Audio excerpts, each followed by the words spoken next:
Assalamualaikum warahmatullahi wabarakatuh. Halo rekan-rekan mahasiswa Teknik Sipil Universitas Muhammadiyah Yogyakarta. Kembali lagi bersama saya Guntur Nugroho pada pembelajaran struktur beton bertulang. Pada sesi ini kita akan berdiskusi lebih lanjut mengenai tentang plat lantai. Jadi pada materi plat lantai itu nanti akan kita bagi pada sesi 1 meliputi plat satu arah, kemudian sesi kedua dan sesi yang ketiga merupakan bagian dari plat dua arah. Untuk substansi pembelajaran nanti akan terbagi antara tujuan pembelajaran dan juga pokok-pokok dari pembahasan masing-masing bab. Di mana tujuan pembelajaran kita yaitu adalah mahasiswa dapat memahami jenis plat beton, kemudian melakukan analisis dan desain. Jadi kata kuncinya adalah analisis dan desain. Plat satu arah dan juga plat dua arah. Nah, kemudian untuk pokok-pokok pembahasan pada bab ini, itu ada jenis-jenis plat yang nanti akan didetailkan sesuai pada perkuliahan sesi ini. Kemudian yang kedua, desain plat untuk kategori satu arah. Ada dua ini. Kemudian nanti akan dilanjut yang ketiga, sistem plat dua arah, kemudian lajur kolom dan lajur tengah. Yang kelima ada ketebalan minimum plat, kemudian yang keenam metode perencanaan langsung plat dua arah, yang ketujuh transfer momen plat pada kolom, kemudian yang kedelapan ada metode rangka ekivalen. Nah, yang akan kita pelajari adalah yang saya beri bold warna biru, yaitu poin 1 dan poin 2. Untuk poin yang pertama, yaitu tentang jenis-jenis plat lantai. Plat lantai itu mempunyai banyak jenis dan juga kategori. Di mana kategori yang pertama itu ada plat lantai yang modelnya satu arah. Kemudian ada plat lantai yang dua arah. Kemudian ada lagi yang satu arah. Nah, kategori seperti ini pembedanya adalah perbandingan antara bentang panjang dan juga bentang pendeknya. Jadi untuk plat satu arah itu nanti di mana kita akan melihat dari sisi panjang bentang salah satunya atau X dibagi dengan bentang Y. Kalau sampai itu lebih kecil dari 2, maka dia disebut sebagai plat dua arah. Kalau lebih besar dari 2, maka disebut sebagai plat satu arah. Nah, ini bentuknya plat satu arah bisa menjadi bentuk yang seperti ini. Ada kolom di 4 sisinya, kemudian ada balok di 2 sisinya. Nah, maka di yang secara horizontal itu tidak ada baloknya. Sehingga di situ nanti tergolong untuk desain plat satu arah. Nah, kemudian untuk plat dua arah bisa berbentuk seperti ini, di sebelah kanan ini, di tengah ini. Ini ada plat ditumpuk kolom di keempat sisinya, kemudian masing-masing sisi itu ada balok yang menahan. Di mana sisi balok antara vertikal dan horizontal, panjangnya kalau kita bagi untuk plat dua arah, maka dia lebih kecil dari 2. Nah, itu nanti jenis dari desainnya, maka harus kita gunakan plat dua arah. Nah, kemudian untuk plat satu arah, ini modelnya juga ada yang seperti ini di ujung kanan ini, sebelah paling kanan. Ada sebuah balok ditumpu 4 kolom di ujungnya, kemudian ada balok induk. Nah, kemudian terbentang di bagian tengah ini sebagai balok anaknya. Nah, maka di sini nanti ngitungnya adalah panjang untuk vertikal ini dibagi dengan panjang horizontal. Nah, karena posisinya itu lebih kecil dari 2, maka dia termasuk sebagai kategori plat satu arah. Kemudian kita lanjut kepada plat datar. Seperti pada gambar yang paling kiri ini, ada flat slab atau plat datar dengan tipe yang seperti ini. Jadi ada sebuah plat yang memang di situ tidak tertumpuk oleh baloknya. Jadi tidak tertumpuk oleh balok, jadi pada kolom, ada di keempat sisinya itu tidak ada baloknya. Itu disebut sebagai desain plat datar. Ada kelebihan dan kekurangannya.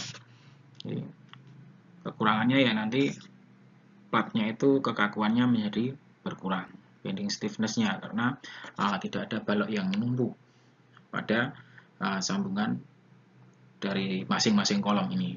Kemudian di sebelah kanan ini juga menggunakan plat datar, tapi di sini memperbesar, ada tributary area untuk kolom ini diperbesar dengan tumpuan model seperti ini. Nah, ini nanti kalau teman-teman sampai menjumpai di dalam proyek, misalkan sedang KP atau sedang magang, nah itu masuk kategori desain untuk plat datar. Nah, kemudian selanjutnya di bagian yang paling kanan ini ada plat rusuk dua arah. Nah, ini memang diberikan sirip-sirip seperti ini. Jadi model dan bentuknya, ini ada plat, di keempat sisinya itu ada kolom, nah kemudian diberikan rusuk-rusuk. Kalau kita potong secara penampang melintang, bentuknya akan seperti ini, teman-teman bisa melihat. Nah, ini ada plat datar dan juga plat rusuk dua arah. Nah, selanjutnya untuk peraturan yang akan kita pakai itu adalah SNI 2847 tahun 2019, itu peraturan yang terbaru. Jadi di dalam peraturan itu mengatur bahwa batasan desain SNI 2847 tahun 2019 yang pertama adalah asumsi lebar 1 meter. Maksudnya asumsi lebar 1 meter itu dalam kita mendesain plat, plat lantai itu kita mendesain hanya diwakili dengan 1 meter bentangan saja. Misalkan plat itu ukuran 2 meter kali 6 meter, maka kita ambil 2 meter kali 1 meter, kita analisis dan kita desain di situ. Maka 1 meter itu nanti akan ketemu dimensi dan juga penulangan. Penulangan dengan menggunakan diameter berapa, jaraknya berapa. Kemudian yang kedua itu ada tebal minimum, jadi tebal yang dipersyaratkan sesuai dengan persyaratan SNI. Nanti yang diatur di peraturan dan pasal-pasal yang ada di sana. Selanjutnya ada tulangan lentur minimum, jadi ada batasan minimumnya. Kemudian ada tulangan geser minimum, kemudian ada batas lendutan. Nah, ini penting karena di beberapa kasus itu ada secara hitungan mungkin secara desain strength atau kekuatannya dia oke. Bahwa beban yang ditahan itu lebih kecil daripada kapasitas atau kemampuan dari plat lantai. Tetapi ada suatu parameter yaitu lendutan yang juga harus terpenuhi karena itu terkait dengan serviceability atau kenyamanan daripada pengguna bangunan. Sehingga kalau bisa kita katakan plat lantai itu mempunyai landutan yang besar, itu nanti orang yang akan berjalan di atasnya ya akan bisa terasa bahwa dia itu melendut. Nah, sehingga menimbulkan efek psikologis menjadi tidak nyaman untuk menggunakan fasilitas bangunan tersebut. Maka dibatasi, batas lendutan itu ada. Kemudian tulangan susut dan tulangan suhu. Nah, setelah itu ada pendetailan tulangannya.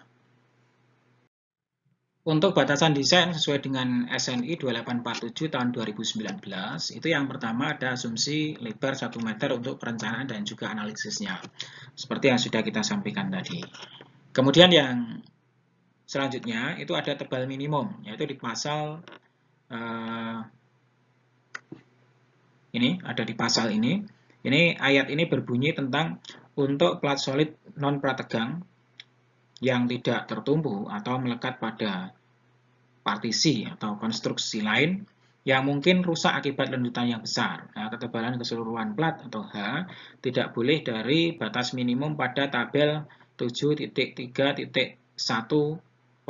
Jadi tabelnya ada di sini. Kecuali jika hasil hitungan pada batas lendutan 7.3.2 terpenuhi. Jadi ini adalah tabel 7.3.1 ketebalan minimum plat solid satu arah untuk kategori non prategang. Jadi untuk tumpuan sederhana maka ada L per 20, kemudian satu ujung menerus L per 24, kemudian ada kedua ujung menerus L per 28, kemudian ada yang model cantilever L per 10. Nah, ini ada catatan bahwa H ini, angka ini berlaku untuk beton normal, dan FY-nya 420 MPa.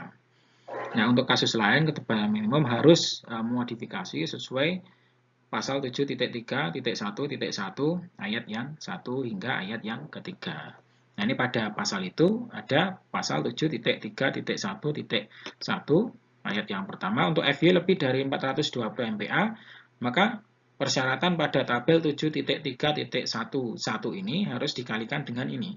0,4 plus FY dibagi dengan 700. Jadi persamaannya harus dikalikan dengan faktor pengali ini.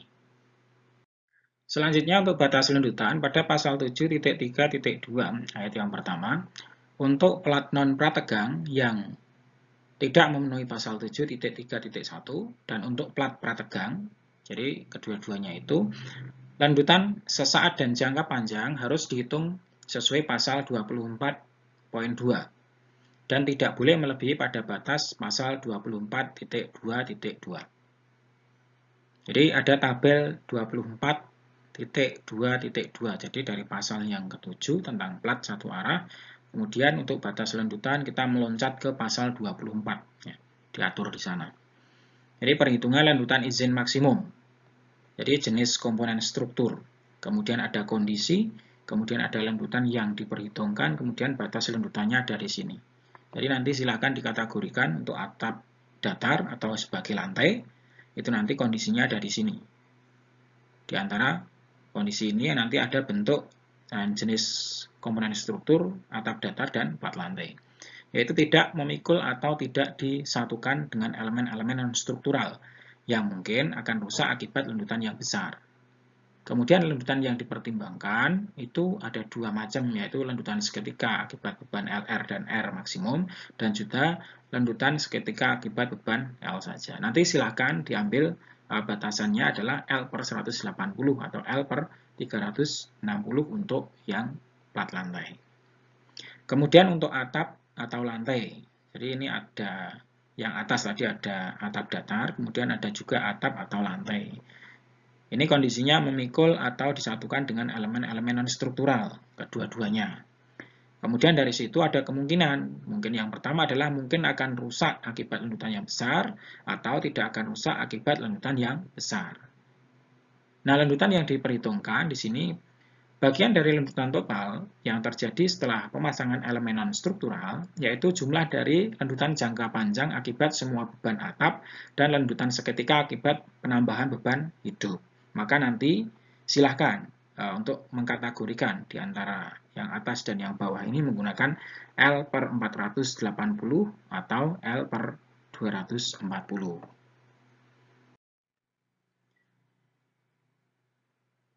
Untuk tulangan susut dan tulangan suhu ini diatur pada pasal 24.4.1. Jadi kawan-kawan nanti kalau mau lakukan pendetailan, belajar lebih lanjut di SNI, tinggal melihat clue-clue yang ada di sini, sudah saya tuliskan. Nah, di pasal ini tulangan susut dan suhu harus dipasang tegak lurus arah tulangan lentur untuk plat satu arah. Jadi tegak lurus arah tulangan lentur untuk plat satu arah berdasarkan pasal 24.4 ayat yang ketiga dan juga ayat yang keempat. Nah, di bagian pasal itu, di pasal 24.4 ayat yang ketiga, titik 3 ayat yang ketiga, spasi tulangan susut dan suhu tidak boleh melebihi nilai terkecil antara 5H dan 450. Ini kemudian ditampilkan di sini. Juga ada tabel 24.4.3, ini di ayat yang kedua, rasio luas tulangan ulir susut dan suhu minimum terhadap luas penampang beton bruto. Jadi ada jenis tulangan itu nanti batang ulir dan juga batang ulir atau kawat las. Ini FY-nya di bawah 420, yang ini lebih dari 420. Nanti rasio tulangan minimum dia adalah 0,002. Kemudian yang ini untuk batang ulir atau kawat las silakan dipilih terbesar dari yang ada di sini.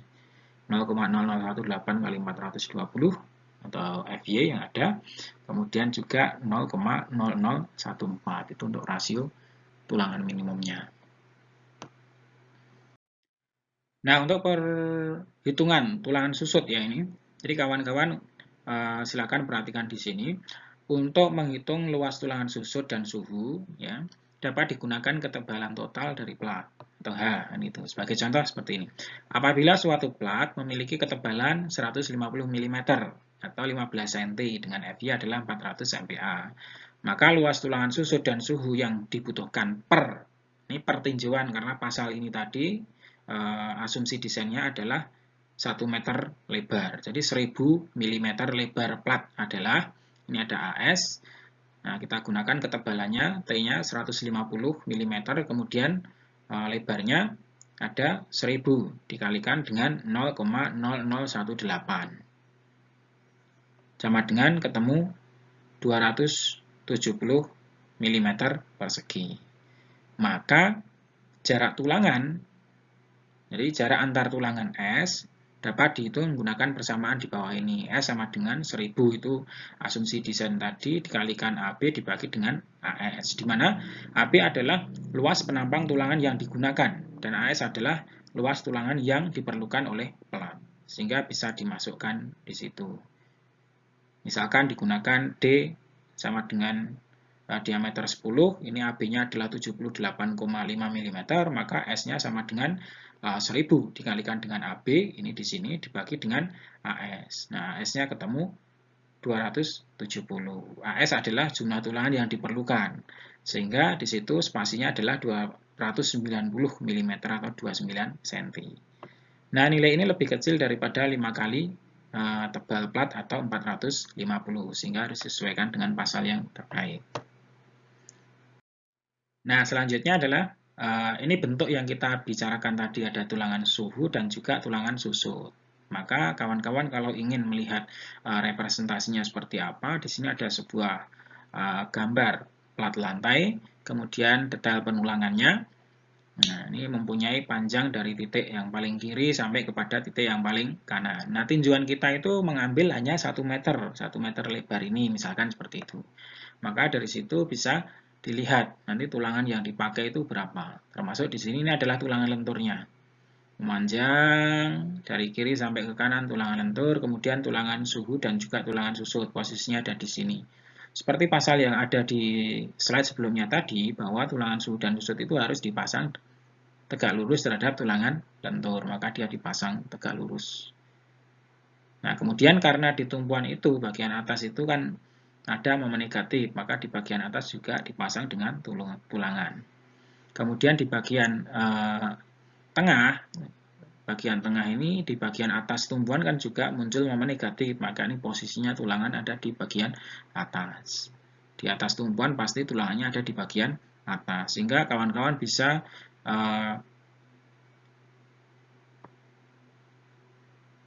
melihat atau menyimpulkan. Jadi kalau untuk tulangan yang mempunyai momen negatif, nanti silakan dibuat bentuk pada bentuk yang seperti ini. Ini untuk momen negatif, ya, di bagian-bagian bawah ini.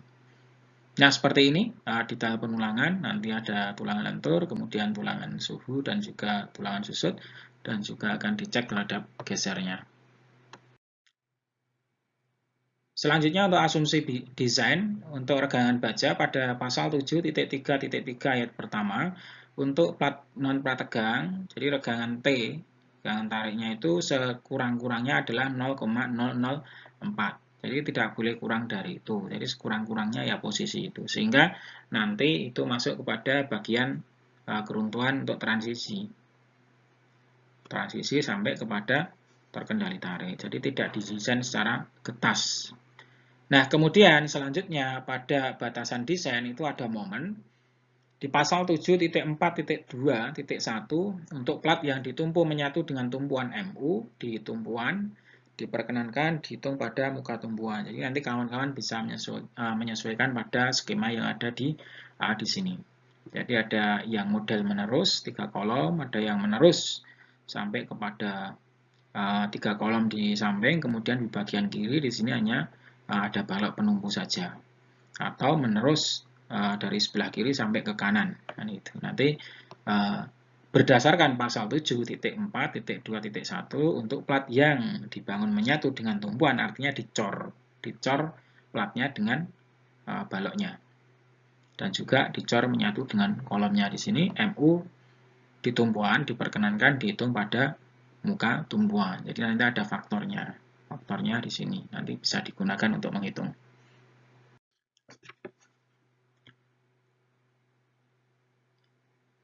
Selanjutnya untuk contoh soal yang pertama, di sini ada sebuah soal, kita diminta untuk hitung kuat momen rencana dari sistem plat satu arah yang memiliki tebal, jadi tebalnya adalah 150 mm. Kemudian tulangannya D19 dengan spasi 175 mm. Data FC sama dengan 20 MPa dan FY-nya adalah 400 MPa. Maka yang pertama yang akan kita lakukan adalah menghitung tinggi efektif atau D-nya. Nah, D itu adalah ketinggian atau ketebalan dari plat lantai dikurangi dengan selimutnya. Jadi asumsinya nanti silahkan menggunakan selimut itu berapa kan gitu. Misalkan 20 mm itu sebagai selimut dan juga setengah dari diameter tulangan. Jadi tulangan lentur yang kita pasang. Misalkan D sama dengan di sini kan sudah jelas tulangannya menggunakan D19, maka ya ketebalan H-nya sama dengan 150 dikurangi dengan 20 itu untuk selimut beton dikurangi setengah dari diameter, ketemu 120,5 mm. Itu tinggi efektif D.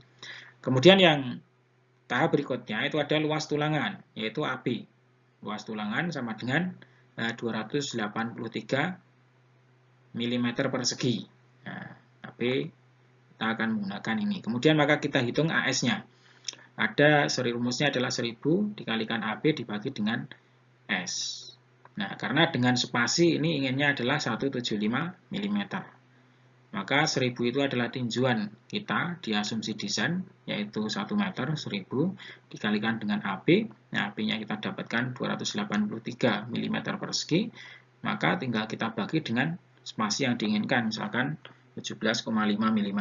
Maka dapat ini ada angka 1617,14 mm persegi. Jadi luas tulangannya adalah sekian ini. Selanjutnya kita akan menghitung nilai rho. Rho itu rasio tulangan yang kita gunakan. Itu harus dicek apakah sudah sesuai dengan persyaratan minimum dan juga tidak melampaui nilai rho maksimumnya. Untuk FC aksen sama dengan 20 dan FY 400 seperti pada soal kita ini, sudah ditabulasikan di dalam buku itu bahwa rho maksimumnya adalah 0,01355. Itu kita dapatkan dari sini. Sehingga kita tuliskan di sini 0,01355. Dan rho minimumnya adalah, nah rumusnya ada di sini. Karena FC-nya 20 lebih kecil dari 30 MPa, dia gunakan rumus 1,4 dibagi dengan FY. Di FY-nya 400, 1,4 per FY-nya 400. Maka ketemu rho minimum sama dengan 0,004. Sehingga dari situ kita bisa menghitung nilai rho yang sesungguhnya dari perhitungan luas tulangan kita tadi, karena rho sama dengan AS dibagi dengan B dikalikan dengan D. Rumusnya itu. Jadi ini AS-nya yang ada, kemudian dibagi dengan B dikalikan dengan D. Maka ketemu angka 0,0134. Nah, 0,0134 itu, teman-teman nanti bisa melihat yang ada di sini. Rho-nya itu masih di bawah rho maksimum yang ada di sini. Sehingga bisa kita gunakan rho-nya. Rho aktual. Nah, selanjutnya setelah menghitung nilai rho, maka kita bisa menghitung nilai P dikalikan dengan Mn. Karena ini tadi kan rho-nya sudah memenuhi persyaratan. Kalau sampai rho-nya tidak memenuhi persyaratan, ya dirubah. AS-nya dikecilkan. Kalau lebih besar dari rho maksimum, pakai rho maksimumnya. Sehingga ketemu AS-nya. AS-nya berapa? Dari slide sebelumnya tadi, dihitung lagi untuk AS-nya. Sehingga ketika sudah fix memenuhi persyaratan rho minimum, di antara rho yang digunakan, sudah di antara rho minimum dan maksimum, maka tinggal menghitung P dikalikan Mn. Jadi momen kapasitas yang boleh dipikul oleh plat lantai yang kita hitung. Jadi P dikalikan Mn, ini P dikalikan AS kalikan Fy, Mn-nya adalah AS kalikan Fy, nah ini dikalikan D min A per 2. Jadi Mn itu kan momen itu kan gaya, gayanya adalah AS kali Fy. Jadi tegangan dikalikan luas itu kan ketemu gaya, dikalikan dengan jaraknya. Jadi AS kalikan Fy dibagi dengan 0,85 Fc aksen dikalikan B. B-nya lebarnya adalah 1 meter. Sehingga A sama dengan, ini datanya ada, yang kita dapatkan AS tadi, Fy 400, 0,85 dikalikan Fc 20, Fy-nya 1000. Ketemu angka 38,05 mm. Nah, kemudian dari A ini bisa kita gunakan untuk menghitung P dikalikan Mn, yaitu A dipasang di sini. Jadi dimasukkan di sini. Ini ada 0,9, kemudian dikalikan ini AS-nya, kemudian Fy, kalikan D, D-nya 120,5.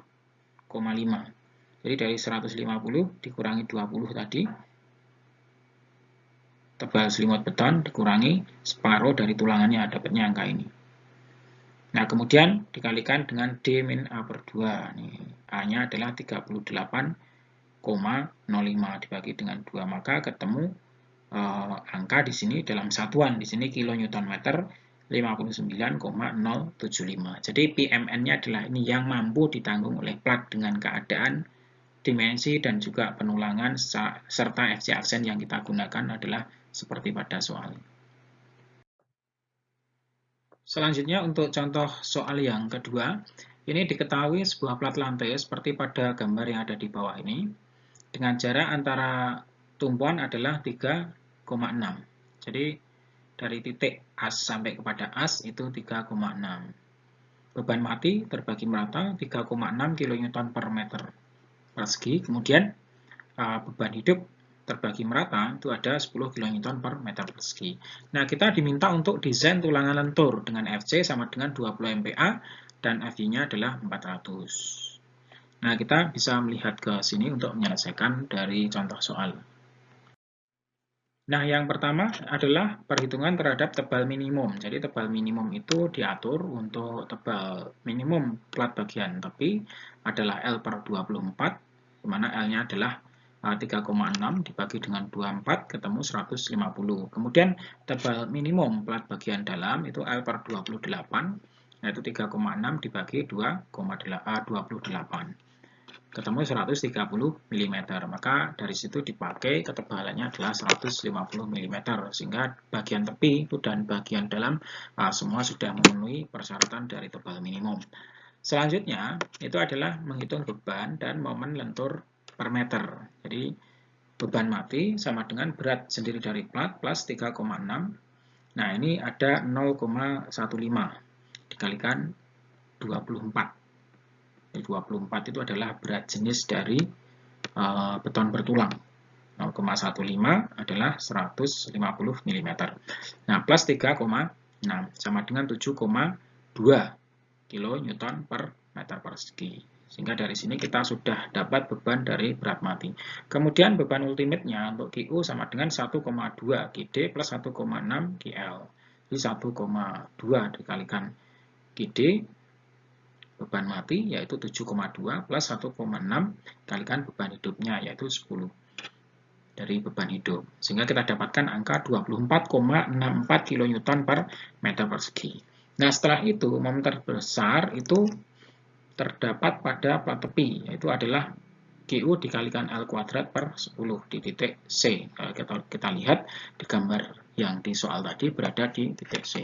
Maka MU sama dengan QU dikalikan L kuadrat per 10 sama dengan 24,64 kalikan 3,32. 3,3 kuadrat. Di L kuadrat. Nah, kenapa tidak 3,6? Karena L-nya adalah di sini bentang bersih. Ukuran kolomnya adalah 30 kalikan 30.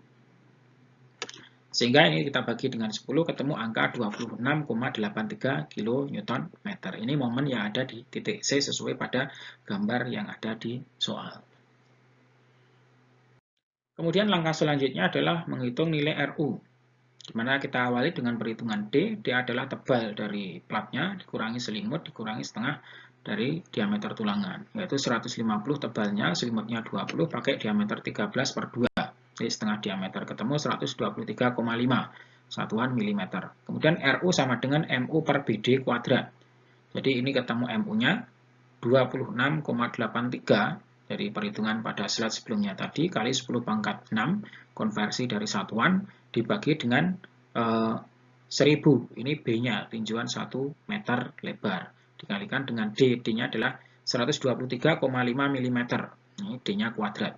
Maka ketemu RU 1,7593. Dan di sini nilai ρ-nya sudah dikontrol lebih kecil daripada ρ maksimum. Menggunakan diameter 13. Maka AS sama dengan ρ dikalikan B, dikalikan dengan D. Sama dengan ρ-nya adalah 0,0051 kalikan B kalikan D. Ketemu angka 626,53 mm persegi. Ini adalah AS. Nah, kemudian spasi yang dibutuhkan itu S sama dengan 1000 kalikan AB per AS. Jadi 1000 dikalikan AB. Jadi AB yang 132,7 dibagi dengan AS yang ada di sini. Sehingga dari situ kita dapatkan spasinya adalah 211,8 mm. Nah, maka dipasang D13, spasinya 200, ini diturunkan. Jadi lebih aman. Kemampuannya menjadi naik dari perhitungan ini. Dari data konfigurasi bentuk plat sesuai pada soal yang ada di sini, kawan-kawan bisa melihat ini adalah jarak yang ada, bisa dilihat di sini. Dari titik paling kiri ke kanan itu tipikal, jaraknya 3,3, itu bentang bersihnya. Setelah dikurangi dengan dimensi dari penumpu yang ada. Ini bentuknya seperti ini. Nah, dari sini kita bisa menentukan lokasi momen yang ada pada area plat ini, di mana ada titik A, B, C, kemudian titik D, E, di sini ada, kemudian D, E. Ini tipikalnya sama. Jadi nilai A ini didasarkan kepada pasal 7.4.2 ayat yang pertama, momen yang plat lantainya itu dicor secara monolit terhadap tumpuan, maka bisa dihitung pada ujung tumpuan yang ada. Sehingga di sini ada min 1/24, koefisiennya kita taruh di sini di titik A, itu sama. Kemudian titik B itu menggunakan plus 14, ini ada plus 14. Titik C, kawan-kawan bisa melihat ini tadi dikatakan sebagai momen yang paling besar atau momen maksimum, itu di titik C. 1/10 minus ya. Kemudian titik D ada plus 16, ini titik D yang ada. Ini ada juga D. Kemudian tinggal E, 1, 2, 3 itu tipikal juga sama, minus 11. Minus 11, nah dikalikan dengan panjangnya. Nah, maka ketemu di sini adalah 11,11 untuk titik A, kemudian B ketemu 19,17, C dia terbesar karena pembaginya paling kecil 26,83. Kemudian D, nah itu ketemu 16,77. Kemudian E-nya ketemu 24,39. Dari situ kita kemudian mentabulasikan nilai RU dari masing-masing titik tinjauan momen itu. Ini tabulasinya dari RU A, B, C, D, dan juga E. Nah, kontrol di situ kita menghitung nilai rho aktualnya. Nah, setelah rho itu kita hitung dan kita sesuaikan dengan persyaratan bahwa kalau sampai rho-nya di antara rho minimum dan rho maksimum ya gunakan rho aktual. Kalau sampai lebih kecil dari rho minimum ya gunakan rho minimum. Kalau sampai lebih besar dari rho maksimum maka juga dipakai adalah rho maksimum. Setelah itu kita hitung AS yang didapatkan adalah sekian untuk titik A, B, C, kemudian D sampai kepada titik E. Sehingga dari situ kita bisa melakukan perhitungan tulangan seperti pada langkah yang ada di atas tadi. Ketemu pakai diameter 13, menghitung S spasinya adalah untuk A 250, B 250, C itu karena momennya terbesar spasinya menjadi 200. Kemudian di titik D itu spasinya adalah 250 dan di titik E spasinya juga 200 karena pembaginya 1/10 dan juga 1/11 minus ya, momen negatif. Nah, selanjutnya kita setelah menghitung nilai momen dan juga memasang tulangan yang sudah dihitung sesuai dengan spasi masing-masing, juga perlu dicek terhadap gaya geser maksimum pada titik C, di mana VU sama dengan 1,15 GU dikalikan ln per 2. Jadi 1,15 kalikan 24,64 kalikan ln-nya, bentang bersihnya 3,3 dibagi 2, ketemu 46,75. Nah, P dikalikan VC itu sama dengan P dikalikan 0,17 lambda akar FC aksen BD. Dimana lambda ini nanti nilainya 1 untuk beton normal, kalau beton ringan ya 0,75. Dimasukkan angka 0,75 untuk P, kemudian 0,17 dikalikan lambdanya 1, FC aksennya 20, kalikan B, tinjauan lebar 1000 mm, kemudian D 123,5. Ini dari tebal plat 150 dikurangi dengan selimut 20 dikurangi dengan setengah diameter 13, ketemunya ini. Nah, setelah itu didapatkan angka 70.419,37 Newton. Ini adalah nilai dari P dikalikan dengan PC. Ternyata nilai VU lebih kecil daripada P dikalikan PC, sehingga masih aman terhadap titik gesernya. Nah, detail penulangan platnya ini bisa dilihat dari hitungan tadi. Di titik A itu ada D13 spasi 250. Nah, kemudian di bagian tengah ini D13 spasinya juga 250. Kemudian momen negatif yang ada di sini D13 spasi 200. Nah, ini momen negatif di titik C, kemudian di titik yang terakhir ini E, ini nilainya D13 strip 200. Kita buat tipikal sama. Nah, seperti ini konfigurasi penulangan untuk tulangan positif dan juga tulangan negatif dari plat satu arah. Selanjutnya untuk referensi dari buku yang saya pakai dan sumber-sumber yang digunakan dalam pembelajaran ini. Yang pertama itu perancangan struktur beton bertulang berdasarkan SNI 2847 tahun 2013. Itu terbitan Erlangga yang dikarang oleh Pak Agus Setiawan.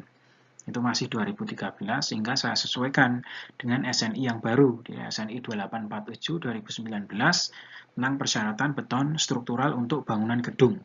Sehingga ini bisa saling melengkapi. Semoga nanti dari Pak Agus juga terbit buku baru dengan peraturan yang baru, yang bisa membawa maslahat untuk kita semua. Demikian rekan-rekan mahasiswa Teknik Sipil Universitas Muhammadiyah Yogyakarta, tutorial pembelajaran untuk plat lantai sesi yang pertama, yaitu tebal minimum dan juga plat satu arah. Semoga bisa menambahkan wawasan kita di bidang ilmu struktur beton. Terima kasih. Mari kita akhiri dengan bacaan hamdalah dan juga doa kafaratul majelis bersama. Alhamdulillahirrabbilalamin. Subhanakallahumma wa bihamdika asyhadu an la ilaha illa anta astaghfiruka wa atubu ilaik. Billahi taufiq wal hidayah. Assalamualaikum warahmatullahi wabarakatuh.